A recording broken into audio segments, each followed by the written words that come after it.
Assalamualaikum warahmatullahi wabarakatuh. Perkenalkan, saya Divya Putri Selasi dari 11 IPA 1 dengan nomor urut absen 6. Pada kesempatan kali ini, saya akan menjelaskan sedikit mengenai pengaruh ion sejenis. Ion senama adalah ion sejenis dengan ion-ion yang berada dalam suatu kesetimbangan. Keberadaan ion sejenis dalam suatu larutan dapat mempengaruhi harga es semakin kecil. Semakin kecil harga es, maka ia akan semakin mudah mengendap. Sebagai contoh, reaksi AgCl yang bereaksi menjadi Ag+ dan Cl-. Jika larutan kesetimbangan tersebut ditambahkan ion sejenis, ion Ag+ ataupun Cl-, maka sesuai dengan asas Le Chatelier, maka kesetimbangan tersebut akan bergeser ke kiri. Jika kesetimbangan tersebut bergeser ke kiri, maka larutan AgCl akan banyak mengendap atau otomatis berkurang. Nah, agar kita lebih memahami maksud dari materi tersebut, kita langsung saja ke contoh soal. Tentukan kelarutan AgCl dalam A. Air murni, B. NaCl 0,01 m dengan KSP AgCl yaitu 10 pangkat min 10. Kita kerja yang pertama dulu, yaitu kelarutan AgCl dalam air murni. Nah, kita misalkan kelarutan AgCl itu sebagai S. AgCl bereaksi menjadi Ag+ tambah Cl-. Nah, maka persamaan KSP-nya adalah Ag+ dikali dengan Cl-. Jadi, S dikali S sama dengan S pangkat 2. Sekarang kita cari yaitu S-nya. Karena tadi S-nya pangkat 2, rumus S itu adalah akar KSP. Karena tadi kita dapat S itu pangkat 2, jadi pangkat 2-nya kita letakkan di luar akar, lalu KSP. Jadi, 2 akar 10 pangkat min 10, tadi KSP AgCl itu 10 pangkat min 10, jadi 2 akar 10 pangkat min 10, hasilnya 10 pangkat min 5 mol per liter.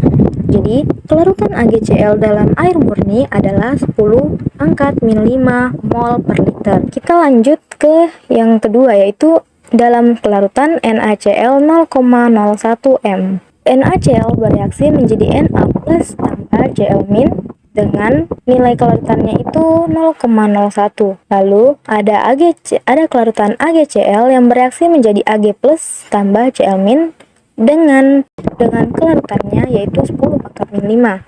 Nah, dalam kedua larutan tersebut terdapat dua ion Cl- dari NaCl dan juga AgCl. Konsentrasi ion Cl dari AgCl dapat diabaikan karena sangat kecil jika dibandingkan dengan konsentrasi ion Cl- dari NaCl. Sehingga konsentrasi ion Cl- diambil dari NaCl.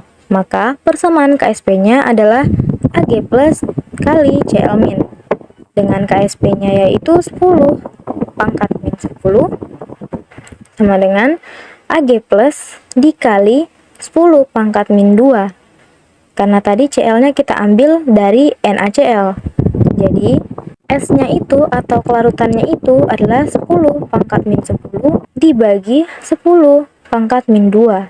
Yang hasilnya 10 pangkat min 8 mol per liter. Jadi, kelarutan AgCl dalam larutan NaCl 0,01 m sebesar 10 pangkat min 8 mol per liter, sehingga kelarutan ini lebih kecil daripada AgCl dalam air murni, yaitu 10 pangkat min 5 mol, yaitu 10 pangkat min 5 mol per liter. Kita lanjut dengan hubungan antara KSP dengan pH. Harga pH digunakan untuk menentukan KSP suatu basa yang sukar larut. Sebaliknya, dengan harga KSP dapat ditentukan pH suatu larutan. Nah, untuk lebih jelasnya lagi, kita langsung saja ke contoh soalnya. Hitunglah pH larutan jenuh FeOH3 jika diketahui KSP dari FeOH3 sama dengan 2,7 dikali 10 pangkat min 23.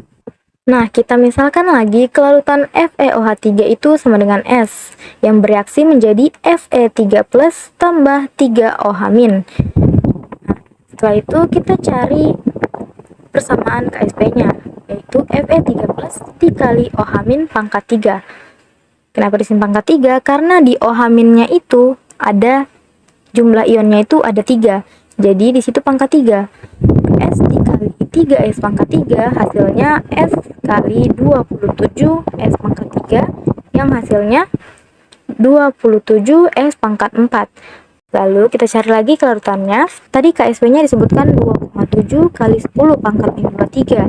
Jadi 4 akar 2,7 kali 10 pangkat min 23 per 27. Yang hasilnya 10 pangkat min 6 molaritas. Nah, karena yang ditanya adalah pH, maka kita harus cari konsentrasi OH-nya, yaitu OH- sama dengan 3S. Nah, tadi 3S itu S-nya itu 10 pangkat min 6, jadi 3 dikali 10 pangkat min 6. Nah, dari OH- ini kita lanjut cari pOH-nya dengan cara min log OH-. Min log 3 dikali 10 pangkat min 6. Kita ubah jadi 6 min log 3. Nah, dari pOH kita bisa mencari pH-nya. Rumusnya itu pH dikurangi dengan pOH, yaitu 14 dikurangi 6 min log 3. Hasilnya 8 tambah log 3. Ya, nah itu dia tadi penjelasan singkat dari saya mengenai pengertian ion sejenis. Semoga dari apa yang saya paparkan dapat bermanfaat bagi kalian semua. Bila ada salah kata atau kekeliruan dalam hidup saya mohon maaf yang sebesar-besarnya. Wabillahi taufiq wal hidayah. Wassalamualaikum warahmatullahi wabarakatuh.